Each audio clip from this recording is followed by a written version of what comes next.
ہم ماں باپ کا خیال نہیں رکھ رہے، جس انتظار میں وہ ماں باپ تھے اس کو ختم کر دیا۔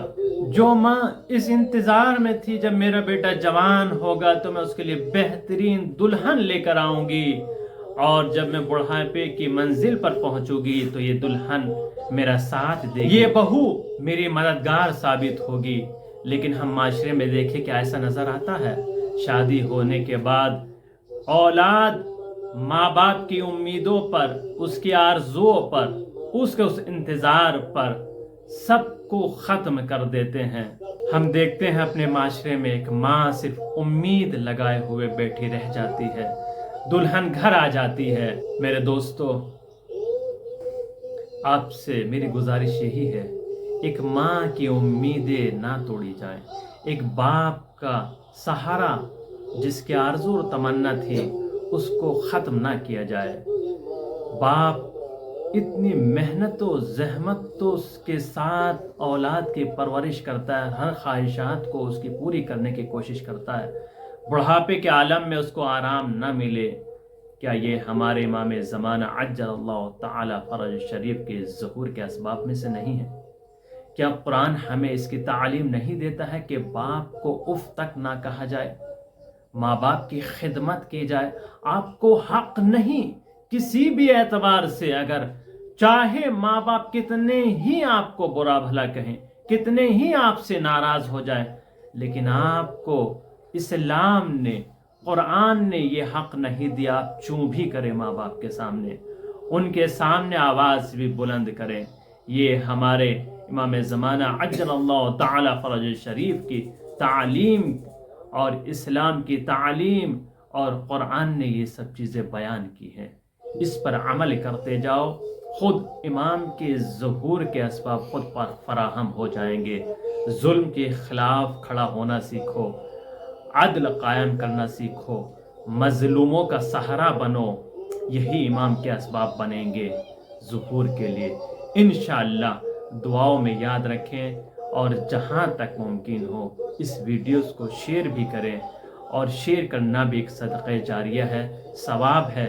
نہ جانے اس ویڈیو کے ذریعے کون انسان، کون ایسا بندہ ہو جو اصلاح پا جائے۔ اگر وہ اصلاح پا گیا تو اس کا اصلاح پانا، اس کا ثواب آپ کے نام اعمال میں لکھا جائے گا۔ اس کو ضرور شیئر کریں۔ التماس دعا، خدا حافظ۔